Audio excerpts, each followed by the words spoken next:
Alright, the first two testing has gone real smooth so far. To the next one, and so we've got a really height a couple of fuel hoses, and what they're going to do is when this is getting tapped down, they're going to help guide it into the crankshaft lobe down there.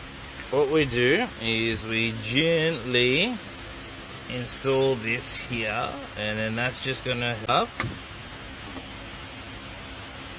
like that, and then we're going to just the piston rings like this, all good. Now with your standard pistons, you'll have a dot on all of them, and that faces the front of the engine. Aftermarket racing pistons may or may not have them, so that may or may not matter to you, the viewer watching. So here is the tool. I'm just trying to line it up into those little holes. Right, essentially like that. Now I actually had this right, and I accidentally broke a piston ring. So here it is here. That gap should be like tiny, and like that one there.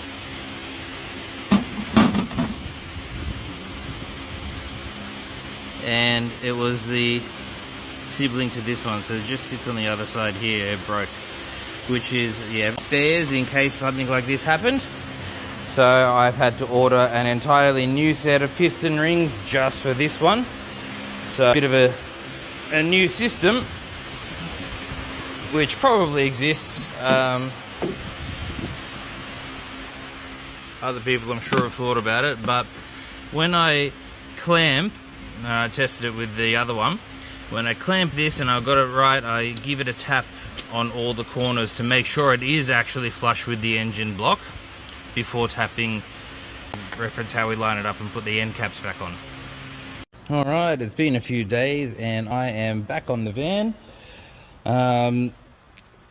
What I'm aiming for is the fewest amounts of work on, wait, where did this one go sort of questions. Now we do things like, you know, section everything into little areas. It's like, okay, those are for this part, blah blah blah, but the fewer the better. So I've had an idea that made me feel a little intelligent, at least. Ideally what I'll do is remove the mounting nut, pull the head off. I will be very, very happy. Just put the new one back on, fold the intake back in, much better. So attempt number 1, or number 4 actually. Universal joint with my little 12mm socket. We're going to go through here. We're going to aim at that bolt right there. Now I'm going to try and find a spot to rest the camera while I do this. Alright. So that bolt there. So we want it. So I'm obviously not reaching, I'm falling in underneath it. So what we're going to do is I'm going to get a magnet, the flexi magnet head of my socket, and boom! Now we're on the bolt that I was absolutely never going to get to without that little trick. So I tried it on the one just next to it, which is there, and it worked. So made me feel all giddy and tingly inside, so I figured I'd share just in case someone else is having a really hard time getting access to a bolt with a uni joint. So yeah, we shall continue, and I think there's only 2 after this one, and I should be able to peel the whole lot off. Let's see how we go. Success! She came off. Secures this to the block just to make sure it doesn't fall apart. But yep, after that, just pulled it off like this, and we have a gap. And that's all I need. Now it's just going to be the head bolts on this side and down in there, and then I'll need to get into the front and start pulling that apart so I can loosen off the timing chain, and it is ready to come out. Much exciting. I believe she is ready to come out. So we've gotten to the point where it's now nice and smooth and easy, and oh, a little bit. Oh, come on.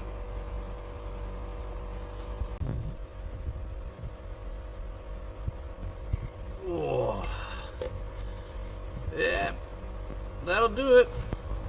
I'm going to get this on the buff wheel, clean that up a bit, because that's just going to cause more problems when we put it back in.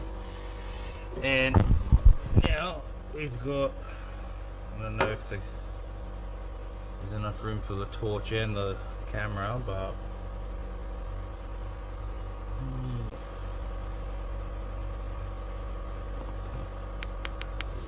let's get a different angle on the torch. Maybe that's a bit better. Yeah, there's the little copper washer. Alright, so yeah, we'll get that out and put a new one in, clean everything up. Problem ever again. Ooh, lordy, that was an educational 2 hours. So, in order to off, I've gone and, removed all the brackets that hold everything together. So there's the power steering there. There's all of the sort of standard bolts around the edges, water pump, and the alternator was pretty frustrating because the bracket, this one, that holds it in place, has a hidden mounting point, that little bolt right in the middle there. So you can't see it unless you feel it. I've undone the other 4 wires and it moving, and there's one hiding. And you can only get to it if you alternator first. So that took a little bit of time to figure out. And then, I got all the ones on the outside removed, all the nuts and bolts and everything, and it looked like it should be moving, but it didn't want to. And I was quite perplexed. The thermostat housing, and even where that pipe leads there behind it, didn't like that.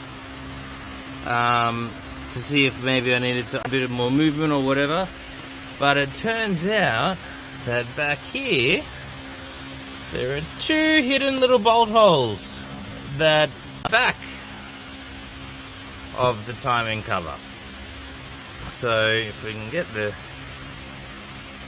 torch to sit a bit. So every other bolt goes in this way, and then for whatever reason there's 2 that have got to go that way.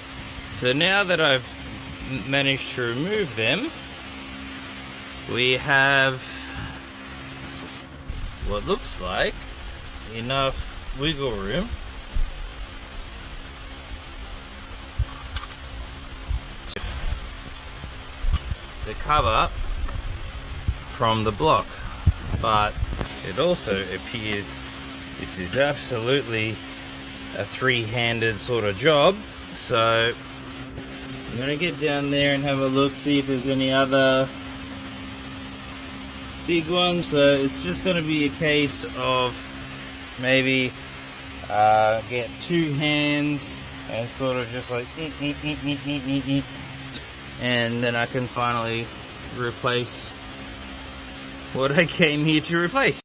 Alright, the manifold is off and it stinks of raw fuel, and also on this gasket they're all wet, so it's definitely a case of too much fuel coming through the system as opposed to an incorrect reading.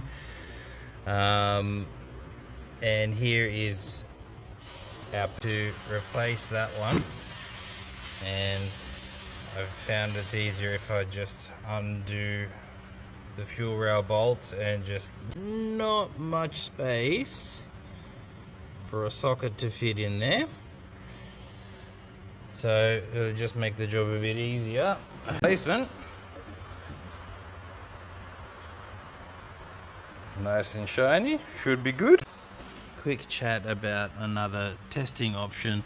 So this is the evaporative purge solenoid. So this runs if there is a overpressuring system, it just meters that, so it's either going into the intake or back out to the charcoal canister. And this can fail. It's just got this little, a really easy way to test it is you got to unbolt it from the manifold anyway, just to get the manifold off.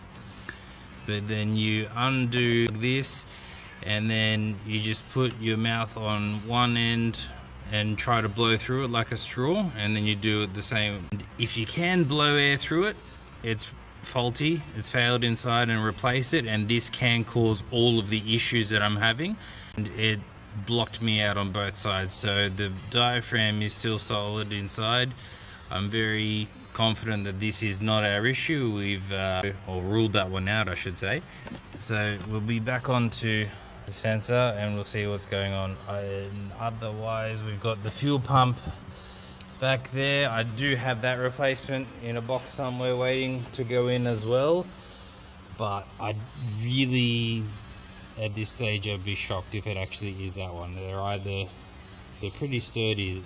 They're either working or they're not. There's not really a slowly dying kind of period for them. So, and see what the test results say.